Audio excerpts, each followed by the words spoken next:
People, welcome once again. It's your favorite girl, Princess Clitin, Queen of Hearts and Laughter. How are you today? Hope you're doing good. Hope you're doing great. I am doing good. How's it going on with the pandemic in your area? Well, in mine, it's not so easy. It keeps rising every day. They're changing us from teaching online and teaching offline, and we're just swapping like that. It's not very easy, and teaching a lot of students online, it's not an easy thing, but we're coping. We thank God we're alive, we're healthy, and we're kicking. So today we're really going to be talking about a sensitive subject. You know I don't do this, right? But if you see me with a book, no, it's really serious. Okay, I'll start by saying this, okay? I'm a Christian, and everything I'm saying here is based on my own Christian perspective and my understanding. So it looks like, you know how when sometimes people have to change their messages because of who they're around, especially when it comes to pastors. You know, some pastors kind of change their messages based on who they see is present in church and stuff like that. That's not supposed to be a God way. You're supposed to preach the message just as it is. Why do people do that? They do that because they fear to lose people.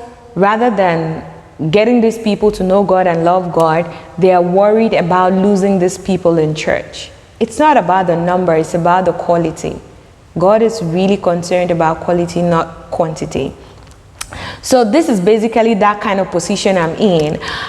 When I had this message, I've been fighting within myself not to bring it on because it's kind of sensitive and it's kind of basically some sort of taboo that people don't really like to talk about, and it's affecting everybody. It's affecting lots of people, especially Christians, but it feels like it's not a kind of topic, it's not a kind of subject that people should talk about. So when you start talking about it, you just might get tagged an unbeliever, a non-Christian, which is not true. You know, if there is a problem and there's a solution, we need to get on it. So what are we talking about today? Let's get straight into it. I've ranted enough to get myself comfortable to talk about this topic today. Okay, we're talking about Kayanmata. Oh yeah, you heard me right, Kayanmata. And I'll start by saying that Kayanmata is not a problem. The people using it are. Oh yeah. Just come along, let's reason together.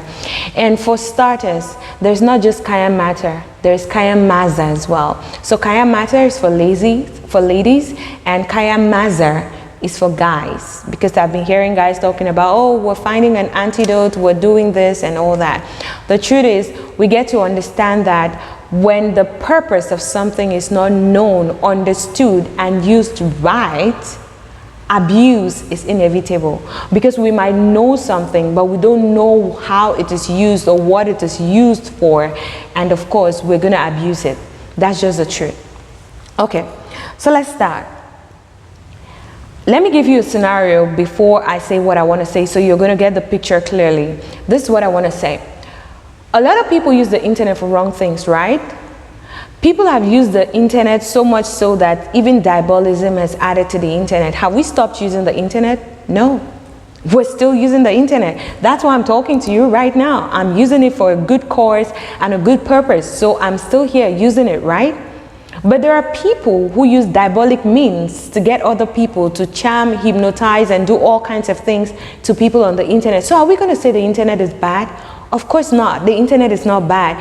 Gone are the days where a lot of Christians used to say TV, internet, and all these things are bad. And the enemy so used it that by the time they were getting to understand that it was not the internet that was the problem, but the people using it, the enemy had really taken grounds on it. Now I can talk to you, I can encourage you, I can inspire you. Some pastors are preaching. You can listen to a message right in your bedroom. Imagine now that it's COVID season. People can't go out, you know, there's the social distancing and everything. How would you have been listening to a message? How would you have been listening to the Word of God? It's through the internet and through TV. So sometimes we get it all twisted, we get it all backwards. So let's get now to Kayanmata. What am I saying? From my little read-ups and a little bit of research that I did, this is a mixture of some leaves, some herbs, some grass that they help to enhance the sexual stimulation of married men and women. Hear me well, I said married men and women. The Northerners and especially the Muslims have been using this for like time past, like time on ending. It just got viral because people have introduced another level to it, diabolism. So Kayanmata or Kayanmaza is not the problem. It's just like when you have a health problem, right? When you have a health problem, you go see a nutritionist or whatever you go see, or whoever you go see, the kind of doctor you go and see. When you meet them, they'll tell you some things to do. Sometimes they might tell you to change your diet. Sometimes they might tell you to eat some things, you know, do exercise and stuff like that. That's to boost your immune system, right? So if there's also something that can help to boost your sexual stimulation and all that, why not? Why not? A lot of Christians freak out when they start talking about sex. Sex is a thing that has come to be and it has come to stay. It would happen. But then what we need to be careful about, what we need to talk about as Christians is practice it when you are qualified, which means in marriage. And Kayanmaza was actually made for these people who are married or people who are getting married. Those are the people who are using it. So are we going to say now that Kayanmaza is a bad thing because some people are abusing it, like singles are using it, people are using it for fornication and other purposes? Of course not. It's just the same with the internet. That some people are using it the wrong way. We're not going to say the internet is bad. It's those people who are bad and they're giving it a bad name because of the way they're using it. So are we going to stop using it? No. If these people need this thing to save their marriages, it has saved a lot of marriages. And of course, it's just plants. I want to say this.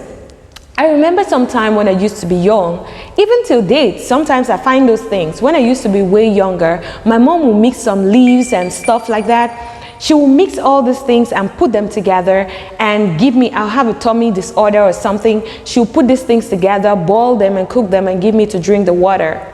And I'm fine. That's exactly what Kayanmaza is. Well, let me help this. In the Garden of Eden, when God spoke to Adam and Eve, right? He says the trees are for food. So herbs and different grasses are for food. From time immemorial, from Adam's days, they have been taking these herbs and these grasses and eating them all around the place and doing all that. So it's not news. It's not a bad thing. If it's going to help you in one way or the other to get your body and your physical person enhanced, why not? When I get to the level and I'm supposed to be able to use that, I'm definitely going to use it if I need it. You know, like, let's not get it twisted. So you're going to be telling me that all these things, they used to be something that our parents also used to do. I don't know about people who know about pump. I'll try to show a picture of it here if I can find it. You know, they call it anema. And when you have this tummy disorder as well, difficulties in pooping and all that, they kind of put hot water, they mix some leaves and all that, boil it, put the hot water and pump you with it like pop, pop, pop, pop, pop. And then you poo and then you'll be fine, you'll be good again. So are we going to stop using that because some people are adding diabolism to it? No, it works. We demonize a lot of things that are not supposed to be demonized. Especially us Africans, we've become so westernized and so like every little thing in our minds is just having to do with something that is chemicalized. If they bring a sex enhancement product here that is chemicalized and have all the side effects, a lot of people are going to jump on it, like they are not even going to think twice. But now this is something natural, like that we're supposed to take that can help boost our system to be able to enjoy a certain pleasure that is made available for married people. And you all be making noise all over social media without having an understanding of what this thing is all about. That's wrong. This is my perspective. And I know that some people are going to come for me, but I really don't care right now. We're mixing up a lot of things. When Africans bring something, especially especially those things are really natural and they really connect to us. You wonder why our parents live way longer, why they had a good and strong immune system, because they were really stuck to natural. But today we're a microwave generation. Everything is right now. If it's chemicalized, oh yeah, it's perfect. If it's the Western people who brought it together, oh, it's perfect. It's not true. It's not true. How were the people of old living as long as they were? They were taking all of these natural things. But we have gotten so chemicalized and so westernized, it's really bad. Let's stop it. Okay, so I'm actually looking at my book so that I don't miss out any points. We should stop badging Africans for doing the amazing things that they're doing. It has saved a lot of people's marriages. It has saved a lot of people's relationships. But, like I said, as a Christian, I would say, if I have the opportunity to use it, that means when I'm married and I need it, I'm definitely going to use it. Just like there are other things I really wanted to do, and when I needed to put the work to it, or I needed to do the things that I'm supposed to do naturally to get those things, I was always running from it until I started doing them and I started getting those things. Because we just want it right now. I would rather go and do maybe a breast implant or some sort of implant, hip implant, than to do exercises that can actually give me that same result. That's a lot of things that happens with a lot of Africans. We would rather just take all this westernized stuff that is brought to us and shoved in our faces than use what the African man would tell you that this works, and you do it the natural way and you get it naturally and it works fine. Just fine. Let's stop badging each other. Let's learn to support each other. Okay? And then the next thing is, I'm so surprised because ladies are always trained, like from when they're young to when they're getting old, they're very much trained to be, oh, you have to be a good sister, daughter, auntie, in-law, mother, and everything. And then when they get into relationships, they get married again, and any problem happens in the marriage, is still the woman. I don't understand. Is it that the training that we give, we don't even trust the training that we give to the ladies, or what is happening?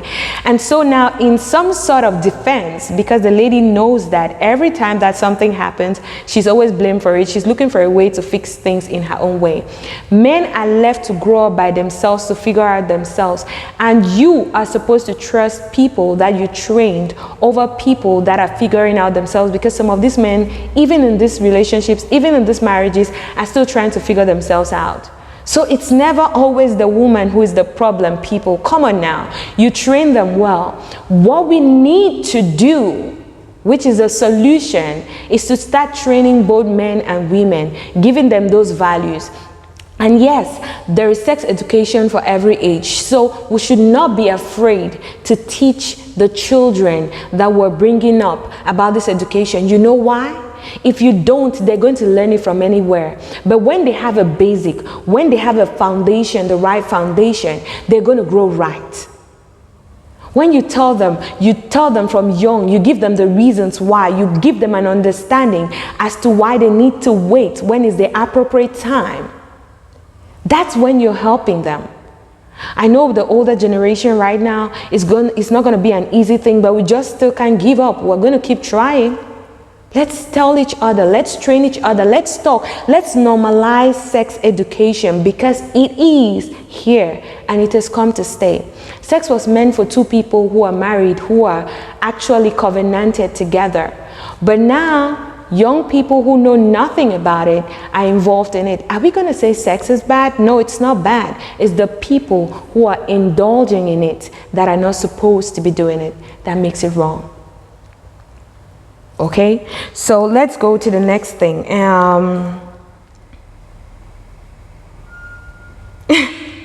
So we need to trust ourselves very much. So this is me still saying again, I'm saying it unapologetically. Kayanmaza is not a problem. Just like the internet is not the problem. Just like whatever, these leaves and these herbs are not the problem. The people using it are using it wrong, and they've added diabolism to it. Just like how we used to take the enema and then we feel better with our tummy. We used to eat the guava leaves. My mom would give us guava leaves to chew sometimes, bitter leaves to chew sometimes a mixture of pawpaw leaves and some other things. Sometimes aloe vera, which I hate so much, but is very, very, very, very important in our systems and all that. I used to hate all those things. Just like people can add diabolism to it, it's the same way people have added diabolism to Kayanmata and Kayanmaza, which is making it now look like a bad thing. But we can't stop using it because it's helping some people, just like we can't stop using the internet. Just like we can't stop eating guava leaves when we have a tummy disorder, or bitter cola, or whatever they call those things, you know. We can't stop using these things. So one more thing I wanted to ask is, why are some people freaking out? It's because they're indisciplined and because they sleep around. A curse without a cause cannot stand. That's what the word of God says.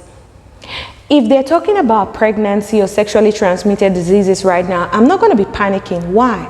Because I'm not involving myself in those things. I'm a child of God. I'm a Christian, and I'm supposed to be sexually pure. So I'm supposed to abstain from sex until I'm married.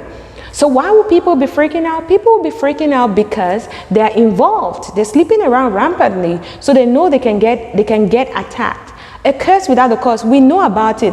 We are Africans and we know all these things that happen. You know how when they say someone sends you thunder or someone sends you something to come and affect you negatively, if it comes and you're clean and you're pure, right, it's not going to affect you. It's going to backfire. It's going to go back to the person. We've seen it like that. We've seen it in movies. It happens, and it even happens in real life. It's the same thing. So that thing is not bloody going to work on you if you're disciplined and you're not sleeping around. If you are in marriage, it's okay. Not so okay, because you don't need to use witchcraft in marriage. But if my spouse wants me to stay only for them and them alone, what's the force? What's the force? But it's because people are panicking right now because they're not disciplined, one. And so when the curse comes, it's going to work because there's a cause. C-A-U-S-E. Yeah. When you're playing around and sleeping around, that could probably affect you because you're not covered. But when you're covered, like me, who is a child of God, I'm covered by the blood of Jesus, and I'm disciplined, and I'm not going about sleeping around, it can't get to me. It can't affect me. That's the point. So, well, I'm done with all my points. I think I made my points clear. And if you think what I just said is true, let me know in the comment section and add what I didn't put there. If you think what I said wasn't okay, well, I'm so sorry. Maybe you can tell me where I went wrong or how I did it wrong so I can correct it. I'm open for corrections, okay? This is one of my longest videos ever. It has been a beautiful time with you on Royal Inspiration. I'm your favorite girl, Princess Clitin, Queen of Hearts and Laughter. If this video was useful to you, get to like, share, and subscribe. Don't forget to hit the notification bell so you get all our updates each time we upload a new video or we get to go live, so you'll be the first to be notified. Until next time, ciao, ciao. Mwah.